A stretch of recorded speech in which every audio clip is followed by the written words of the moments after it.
Assalamualaikum warahmatullahi wabarakatuh. Selamat pagi, selamat siang, selamat malam teman-teman semua.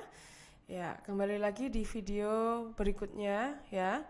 Untuk video kali ini, pertemuan kali ini saya akan membahas terkait bagaimana sih menghitung biaya pada saat perusahaan itu memutuskan untuk bergabung ya, atau melakukan business combination, penggabungan usaha. Oke, ini bisa teman-teman lihat ya dari soal yang sudah saya tampilkan di sini. Di sini ada dua perusahaan yang terlibat, PT Purna dan PT Santosa, di mana PT Purna yang mengambil alih PT Santosa. Nah, bisa dilihat ya dari soal ini kata kuncinya adalah mengambil alih. Jadi kalau misalnya ada kata-kata mengambil alih PT Santosa, itu berarti apa? Mengambil alih keseluruhan perusahaan. Berarti itu termasuk jenis penggabungan usaha, yaitu merger ya, teman-teman ya. Baik. Nah, berarti kan ini soalnya terkait merger. Nah, di sini ketika perlu diketahui ya teman-teman semua, bahwa ketika melakukan penggabungan usaha itu pasti akan timbul beberapa biaya-biaya ya, di mana dibagi menjadi dua, ada biaya langsung dan biaya tidak langsung. Nah, untuk biaya langsung itu maksudnya adalah biaya yang langsung berhubungan dengan perusahaan yang akan diambil alih.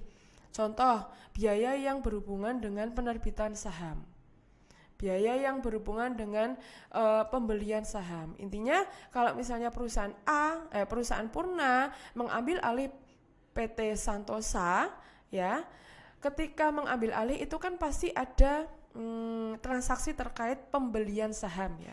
Nah, ketika pembelian saham itu akan timbul ya, biaya yang timbul ketika pembelian saham. Contohnya kayak biaya penerbitan saham, biaya pendaftaran bursa, biaya audit untuk penerbitan saham misalnya. Nah, itu nanti masuknya ke biaya langsung karena berhubungan langsung dengan perusahaan yang diambil alih.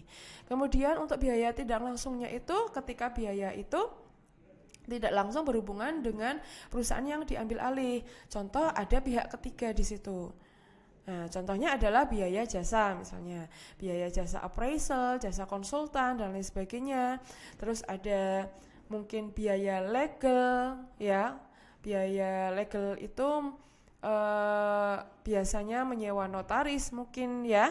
Nah, itu kan ada pihak ketiga yang terlibat di situ. Jadi namanya biaya tidak langsung.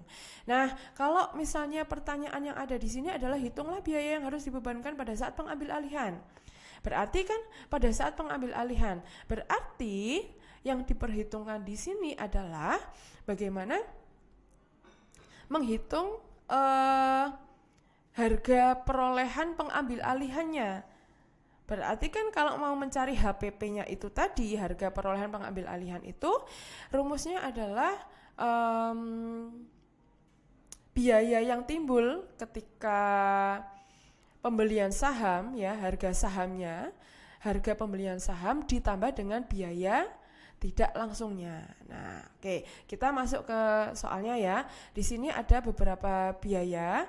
Nah, kita kalau diketahui berarti kita sebutkan semua biayanya ya, ada biaya jasa, ada biaya legal ya, ada biaya legal, ada biaya audit penerbitan saham, ada biaya apalagi, biaya registrasi saham, ada biaya pendaftaran saham, pendaftaran di bursa. Nah, dari kelima jenis biaya yang ada di sini kita golongkan ke biaya tidak langsung dan langsung. Nah, biaya untuk tidak langsungnya kan berarti otomatis biaya yang melibatkan pihak ketiga. Berarti di sini biaya jasa dan biaya legal. Sedangkan ketiga yang lain adalah biaya langsung.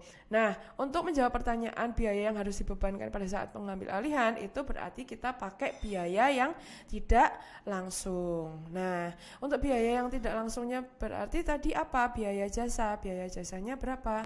40 juta ya. 40 juta ditambah dengan 13 juta. Berarti hasilnya adalah biaya yang timbul yang harus dibebankan pada saat pengambil alihan itu 53 juta. Oke, gitu ya teman-teman ya. Oke, mungkin itu saja dari saya untuk menghitung biaya yang dibebankan saat pengambil alihan. Terima kasih atas perhatian semua. Wassalamualaikum warahmatullahi wabarakatuh.